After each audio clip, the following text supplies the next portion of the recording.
नमस्कार सभी साथियों को स्वागत करता हूं सभी का इस यूट्यूब चैनल पर जिसका नाम है स्टडी विद पीएन लोधा। साथियों, हमारे राजस्थान का इतिहास एवं संस्कृति की क्लासें चल रही है। क्लास नंबर आज दूसरी है। इसके पहले मैंने फर्स्ट क्लास कल ही अपलोड करी थी।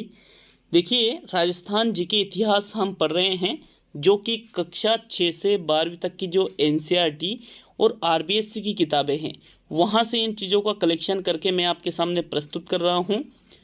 ये जो मैटर है, ये रीट पात्रता परीक्षा 2022 रीट की जो मुख्य परीक्षा होगी 2022 की शिक्षक भर्ती की, उसके लिए चाहे लेवल 1 हो या लेवल 2 हो, साथ ही सेकंड ग्रेड शिक्षक भर्ती, फर्स्ट ग्रेड शिक्षक भर्ती, सभी के लिए बेहद ही उपयोगी ये क्लासेज है। साथियों, कल हमने राजस्थान से संबंधित कुछ ऐतिहासिक चीज़ें पढ़ी थी, लगभग छोटा सा वीडियो था, और आज का ये सेकंड जो वीडियो है, ये भी ज़्यादा बड़ा वीडियो नहीं है, ये भी छोटा वीडियो है। बट कल से जो क्लासेज आपके सामने आने वाली है, वो लगभग 30 से 35 मिनट की क्लास है, जो नॉर्मली अगर कोई आप पढ़ते हो तो इसको पढ़ाने वाले लोग 3-3 घंटे में भी पूरा नहीं कर पाएंगे। साथियों, जो 30 से 35 मिनट में मैं आपको मैटर अवेलेबल करवा दूंगा। तो चलिए वीडियो को शुरू करते हैं। देखिएगा, यहाँ पर आज का हमारा टॉपिक है राजपूतों की उत्पत्ति के बारे में। अब राजपूतों की उत्पत्ति हम पढ़ रहे हैं, चूँकि राजस्थान है, राजस्थान का जो इतिहास है लगभग वो राजपूतों पर आधारित है। साथियों, तो राजपूतों के बारे में हम यहाँ पढ़ेंगे कि किस प्रकार राजपूतों की उत्पत्ति के बारे में अलग अलग जो इतिहासकार है उनके द्वारा अलग अलग उत्पत्ति के सिद्धांत दिए गए हैं। हमारी ये क्लास जो 2 है, क्लास नंबर 2 है ये इतिहास की। तो एक चीज़ आपको ध्यान रखना चाहिए कि मैंने कुछ टॉपिक छोड़ दिए हैं। कौन कौन से टॉपिक? जैसे राजस्थान की जो प्राचीन सभ्यताएं हैं, ठीक है, राजस्थान की जो प्राचीन सभ्यताएं हैं, मैंने वो टॉपिक छोड़ा है क्योंकि जिस बुक से मैं अभी आपको पढ़ा रहा हूँ उस बुक में वो सभ्यता बहुत ही कम मात्रा में दे रखी है। तो मैं आपको राजस्थान की जो प्राचीन सभ्यताएं हैं उन सभ्यताओं को डिटेल से पढ़ाने वाला हूं साथियों। और आप यूँ मानिए कि लगभग जैसे जितनी भी सभ्यताएं हैं, अभी इस बुक में तो थोड़ी कम दे रखी है, सारी बुक की इकट्ठा करके एक साथ में आपको वो चीज़ें पढ़ाऊंगा। इतिहास, संस्कृति, कला संस्कृति, भूगोल हम पढ़ चुके हैं। भूगोल के टेस्ट अभी लगभग आप यूँ मानिए कम से कम 40 टेस्ट भूगोल के बाकी है, जो पूर्ण रूप से आरबीएससी और एनसीईआरटी किताबों पर आधारित रहेंगे। तो आप निश्चित होकर के, बिल्कुल निश्चिंत होकर के आप यहाँ से तैयारी कर सकते हो। आप कहते हो कि सर एक एक क्लास से रोज़ एक एक क्लास आप डालते हो, उससे क्या होता है? तो मैं आपको बता दूं कि टाइपिंग का कार्य भी मैं करता हूँ, एडिटिंग का कार्य भी मैं करता हूँ, रिकॉर्डिंग का कार्य भी मैं करता हूँ, अपलोडिंग का कार्य भी करता हूँ, और कुछ चीज़ें थोड़ी सी इधर उधर से हो जाती है, बट इतना ज़्यादा काम है। उसके साथ मेरी गवर्नमेंट जॉब है, उसको भी करना पड़ता है। तो मुझे पता है कि मेरे लिए एक एक यूँ मानिए ये जो टाइम निकाल रहा हूँ वो बहुत ही ज़्यादा इम्पोर्टेंट है, बट फिर भी पूरा टाइम निकालने की मैं कोशिश करता हूँ। चाहे टीचिंग मेथड की बात कर ले, हिंदी की बात कर ले, साइकोलॉजी की बात कर ले, राजस्थान जीके की बात कर ले, आपके लिए सारी चीज़ें मैं अवेलेबल करवा रहा हूँ साथियों। तो आप बिल्कुल निश्चित होकर के तैयारी करिएगा, ठीक है। चलिए वीडियो को शुरू करते हैं। हमारा टॉपिक है राजपूतों की उत्पत्ति के बारे में। तो राजपूतों की उत्पत्ति कैसे हुई, कैसे नहीं हुई, उन चीज़ों के बारे में आज हम पढ़ने वाले हैं, क्योंकि इसके बाद में जो क्लास आएंगी वो राजस्थान के राजवंशों से संबंधित रहेगी, जो पूर्ण रूप से राजपूतों पर आधारित है। साथियों, बात करते हैं हर्षवर्धन की मृत्यु लगभग 647 ईस्वी में हुई थी। उसके बाद में ही राजपूत अस्तित्व में आए थे। साथियों, उसके बाद में भारत की जो राजनीति है, उस राजनीतिक एकता जो गुप्तों के समय स्थापित हुई थी, पुनः समाप्त होने लगी, और परिमाणतः उत्तर भारत में अनेक छोटे छोटे राज्यों की स्थापना हुई। ये राज्य आपस में संघर्षरत थे, जिसके परिणाम स्वरूप जो नए राजवंश उभरे वे राजपूत राजवंश कहलाते हैं। सीधी सी चीज़ है, जब हर्षवर्धन की मृत्यु हुई थी 647 ईस्वी में, तो उसके बाद में भारत अलग अलग टुकड़ों में बट गया, और राजपूत राजस्थान में किस तरफ पाए जाते थे? उत्तर भारत में। साथियों, उत्तर भारत में उस समय जब हर्षवर्धन की मृत्यु के बाद में जो छोटे छोटे जो वहाँ पर जो छोटे छोटे राजवंश थे, इन छोटे छोटे जो राज्य बने उनमें भी एकता नहीं हुई। जिसके परिणाम स्वरूप जो वहाँ पर राजपूत निवास करते थे उन्होंने एकता स्थापित की, और यहीं से आप यूँ मान सकते हो कि राजपूतों की पहचान शुरू हुई थी। कब से? हर्षवर्धन की मृत्यु के बाद में। ये तो नॉर्मली चीज़ें हैं जिसकी जानकारी आपको होना ही चाहिए साथियों। अगर हम बात करें तो 7वीं शताब्दी के मध्य से 12वीं शताब्दी की समाप्ति तक, 7वीं शताब्दी के मध्य से मतलब लगभग हम यहाँ पर बात करें साथियों 650 ईस्वी के आसपास, ठीक है, वहाँ से लेकर के 1199 मतलब लगभग 1200 ईस्वी तक, मतलब 12वीं शताब्दी की समाप्ति तक के समय को राजपूत युग भी कहा जा सकता है। ये किसने कहा? प्रसिद्ध इतिहासकार थे स्मिथ, इनके द्वारा एक कथन कहा गया था कि 7वीं शताब्दी के मध्य से 12वीं शताब्दी का समय इतना ज़्यादा राजपूताना समय रहा, यूँ मानिए चारों तरफ राजपूत ही राजपूत दिखाई दे रहे थे। राजपूत कौन थे, यह प्रश्न आज भी उलझा हुआ है, लेकिन इस संबंध में कुछ विद्वानों के मत हैं। उन मतों को ही हम यहाँ पर आज पढ़ने वाले हैं साथियों। तो सबसे पहले हम पढ़ेंगे कि राजपूतों की उत्पत्ति किस प्रकार से हुई है। सबसे पहले हम जानेंगे कि राजपूतों को वैदिक आर्यों की संतान भी कहा जाता है। वैदिक आर्यों की संतान किसके द्वारा कहा जाता है, मान्यता क्या है, फैक्ट क्या है, सारी चीज़ें हम एक एक सिद्धांत के बारे में यहाँ पर अध्ययन करने वाले हैं। तो इसका समर्थन हीराचंद ओझा व सीवी वैद्य ने किया। डायरेक्टली प्रश्न यहाँ से भी आपके बन रहा है कि राजपूतों को वैदिक आर्यों की संतान किसने माना है, तो हीराचंद ओझा के द्वारा और सीवी वैद्य के द्वारा जो राजपूत है इनको वैदिक आर्यों की संतान माना गया है साथियों। इनका मानना था कि राजपूत भारतीय आर्यों के क्षत्रिय वर्ण, जिनको राजन्य वर्ग भी आप कह सकते हो, इनकी संतान है।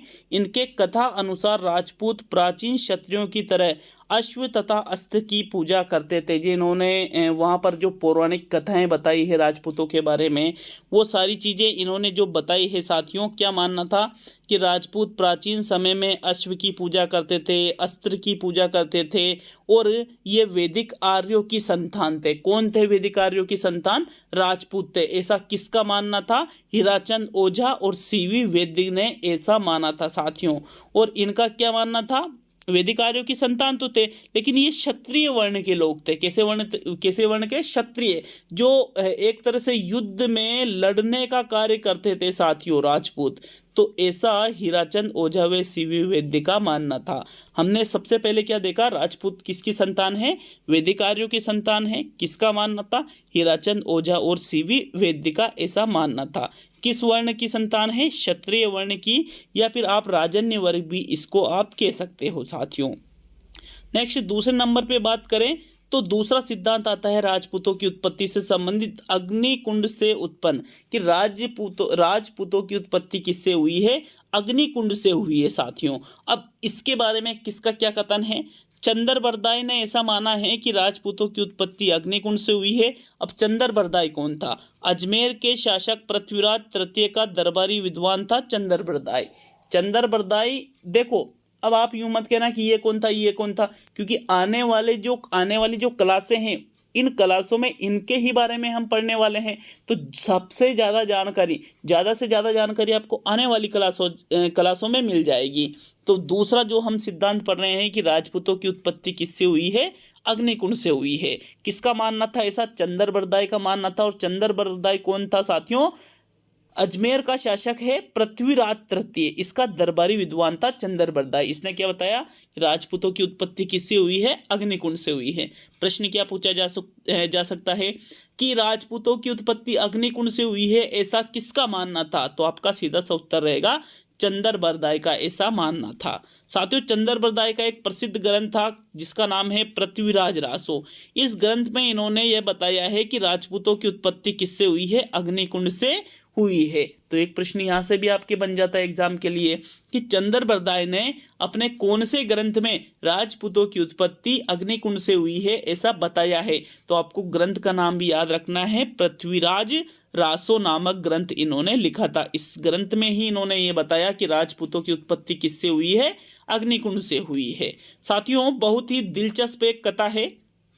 चंद्रबरदाई का मानना था कि आबू पर्वत पर निवास करने वाले वे विश्वामित्र ऋषि के नाम है ये, गौतम ऋषि, विश्वामित्र ऋषि, अगस्त ऋषि और इनके साथ जो अन्य ऋषि थे ये धार्मिक अनुष्ठान करते थे। कहाँ पर?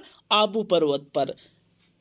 इन अनुष्ठानों को राक्षस मांस, हड्डी, मलमूत्र डालकर अपवित्र कर देते थे। वशिष्ठ मुनि ने इनसे निपटने हेतु यज्ञ कुंड से 3 योद्धा उत्पन्न किए जो परमार, चालुक्य और प्रतिहार कहलाए। मतलब एक कथा है ये, ठीक है। आप इसको वर्तमान में काल्पनिक भी मान सकते हो, लेकिन उस समय की जो बात है वहाँ पर इसको बिल्कुल वास्तविक माना गया था। तो ऐसा चंदर बरदाई ने कहा है कि आबू पर्वत पर जो ऋषि निवास करते थे उन ऋषियों ने वहाँ पर जो यज्ञ करते थे तो उन यज्ञों को यज्ञों में बाधा डालने का कार्य कौन करते थे? वहाँ जो राक्षस थे वो मांस, हड्डी, मलमूत्र इत्यादि वो यज्ञ अनुष्ठान में डाल देते थे। तो उन राक्षसों से लड़ने के लिए वशिष्ठ मुनि ने 3 योद्धा उत्पन्न किए जो परमार कहलाए, चालुक्य कहलाए और प्रतिहार कहलाए। अब ये जो तीनों योद्धा थे ये उन यज्ञ कुंडों की राक्षसों से रक्षा नहीं कर सके, तो वशिष्ठ मुनि ने चौथा योद्धा उत्पन्न किया जो प्रथम 3 से ज़्यादा ताकतवर और हथियारों से सुसज्जित था, जिसका नाम रखा गया चौहान रखा गया। क्या रखा गया? चौहान। आप यहाँ एक चीज देख सकते हो कि ये जो पृथ्वीराज रासो है चौहान वंश के राज दरबारी थे, इसलिए इन्होंने इस चीज को देखा कि भाई क्या रखा गया? चौहान रखा गया। और चौहान क्या थे? राजपूत थे। चंदर बरदाई के अनुसार इस प्रकार राजपूतों की उत्पत्ति मुनि वशिष्ठ द्वारा अग्निकुंड मतलब यज्ञ कुंड से हुई है साथियों। तो हम ये कह सकते हैं कि भाई ये जो सिद्धांत दिए गए हैं कि राजपूतों की उत्पत्ति कैसे हुई है, अलग अलग विद्वान के अलग अलग मत होते हैं साथियों। यहाँ पर इन्होंने बताया कि भाई राक्षसों से उन यज्ञों की, उन हवन कुंडों की रक्षा करने के लिए वशिष्ठ मुनि के द्वारा राजपूतों को अग्निकुंड से उत्पन्न किया गया, ऐसा चंदर बरदाई का मानना था। ठीक है। नेक्स्ट अगर हम बात करें तीसरे नंबर पे जो तीसरा सिद्धांत दिया गया है वो है ब्राह्मणों से उत्पत्ति का सिद्धांत, कि राजपूतों की उत्पत्ति किससे हुई है? ब्राह्मणों से हुई है साथियों। तो इसके बारे में हम देखने वाले हैं। सर्वप्रथम डॉक्टर D.R. भंडारकर ने गुहिल राजपूतों की उत्पत्ति नागर ब्राह्मणों से बताई है कि जो गुहिल वंश, देखो गुहिल वंश बहुत बड़ा वंश है, इसके बारे में हम आने वाली क्लासों में पढ़ने ही वाले हैं। गुहिल जो राजपूत थे साथियों, इनकी उत्पत्ति किससे हुई है? नागर ब्राह्मणों से हुई है, ऐसा किसका मानना था? Doctor D.R. भंडारकर का। देखो एक एक चीज, एक एक लाइन इंपॉर्टेंट है एग्जाम के लिए। एग्जाम में ये पूछा जा सकता है कि गुहिल राजपूतों की उत्पत्ति नागर ब्राह्मणों से हुई है, ऐसा किस इतिहासकार का मानना था? तो आपका सीधा सा आंसर क्या रहेगा? Doctor D.R. भंडारकर ने ऐसा बताया था। राजपूतों के ब्राह्मण वंशी होने के साक्ष्य के रूप में डॉक्टर भंडारकर बिजोलिया शिलालेख का इन्होंने उल्लेख किया है कि जो डॉक्टर भंडारकर बिजोलिया शिलालेख है, डॉक्टर भंडारकर ने ये उल्लेख किया है कि जो बिजोलिया शिलालेख है उसमें ये पता चलता है कि राजपूतों की उत्पत्ति किससे हुई है? नागर ब्राह्मणों से। डॉक्टर गोपीनाथ शर्मा ने भी मेवाड़ के गुहिलोतों को नागर जाति के ब्राह्मण गुहिदैत्य का वंश बताया। इस मत का खंडन डॉक्टर दशरथ शर्मा ने किया। किस मत का? कि राजपूतों की उत्पत्ति ब्राह्मणों से हुई है, इस मत का खंडन डॉक्टर दशरथ शर्मा के द्वारा किया गया साथियों। प्रश्न ये भी बन सकता है कि राजपूतों की उत्पत्ति ब्राह्मणों से हुई है, इस मत का खंडन किसने किया? तो आपका आंसर क्या रहेगा? डॉक्टर दशरथ शर्मा ने इस मत का खंडन किया, क्योंकि इनका कहना था कि कई बार क्या होता था कि कोई राजपूत है, अब उसकी शादी किसी ब्राह्मण कन्या से हो जाती है। ठीक है। अब ब्राह्मण कन्या से होने के बाद में वो जो राजपूत है अपने वंश को बदल करके जो ब्राह्मण कन्या है उसके वंश को अपना लेता है। तो इससे भी एक ये चीज हो सकती है कि भाई यार लोग कह देते हैं कि ब्राह्मणों से इनकी उत्पत्ति हुई है, जबकि शादी तो उसने बाद में की थी, वंश तो उसका अलग था। तो इसलिए इस मत का खंडन इस आधार पे डॉक्टर दशरथ शर्मा के द्वारा किया गया साथियों। नेक्स्ट अगर हम बात करें चौथे नंबर पे, तो राजपूतों को विदेशियों की संतान बताया है कि राजपूत क्या है, विदेशियों की संतान है। ऐसा किसका मानना था साथियों? जो राजस्थान के प्रसिद्ध ऐतिहासिक लेखक है कर्नल जेम्स टोड। ये नाम आपको राजस्थान के इतिहास में कई जगह पर देखने को मिल जाएगा। कर्नल जेम्स टोड का क्या मानना था कि जो राजपूत है राजस्थान के, उनकी उत्पत्ति कहाँ से हुई है? विदेशियों की संतान है। ये भारत के नहीं है बल्कि ये विदेशों के है साथियों। टोड के अनुसार राजपूत शक अथवा सीथियन जाति के वंशज है। बहुत ही मोस्ट इंपोर्टेंट क्वेश्चन बनता है ये। जनरल यहाँ पर जेम्स टोड थे, इनका क्या मानना था कि राजपूतों की उत्पत्ति कहाँ से हुई है? राजपूत शक अथवा सीथियन जाति के वंशज है। किसके वंशज है राजपूत? शक अथवा सीथियन। जैसे मान लीजिए प्रश्न पूछ लिया कि राजपूत शक अथवा सीथियन जाति के वंशज है, ऐसा किसका मानना था? तो आपका आंसर रहेगा कर्नल जेम्स टोड का। राजपूत विदेशियों की संतान है, ऐसा किसका मानना था? तो आपका आंसर रहेगा कर्नल जेम्स टोड का। साथियों, स्मिथ ने भी राजपूतों को हूणों की संतान बताया है। अगर आप यहाँ पर देखो, स्मिथ अलग है और कर्नल जेम्स टोड अलग है साथियों। कर्नल जेम्स टोड ने क्या माना है कि राजपूतों की उत्पत्ति विदेशियों से हुई है, और विदेशियों में भी कौन कौन सी जाति? शक जाति और सीथियन जाति। जबकि स्मिथ का क्या मानना था कि राजपूतों की उत्पत्ति हूणों से हुई है। किससे हुई है? हूणों से हुई है। तो एक प्रश्न ये भी बन जाता है कि राजपूतों की उत्पत्ति हूणों से हुई है, ऐसा किसका मानना था? तो स्मिथ का मानना था। उपयुक्त विवरण से स्पष्ट है कि राजपूतों की उत्पत्ति के संबंध में अनेक मतभेद है। ऐसी परिस्थिति में अधिकांश विद्वान राजपूतों को भारतीय आर्यों के वंशज स्वीकार करते हैं। अलग अलग विद्वान हैं, अलग अलग इतिहासकार हैं, उनके अलग अलग मत है। मत क्या? जो इतिहासकार जहाँ का निवासी था, जहाँ जिस सत्ता के अधीन रहता था, वो कहता था कि ऐसा इनके कारण हुआ है। अगर कोई इतिहासकार है वो विदेशी है, तो वो कहता है कि विदेशी लोगों के कारण इनकी उत्पत्ति हुई है, ये वहाँ से आए हैं।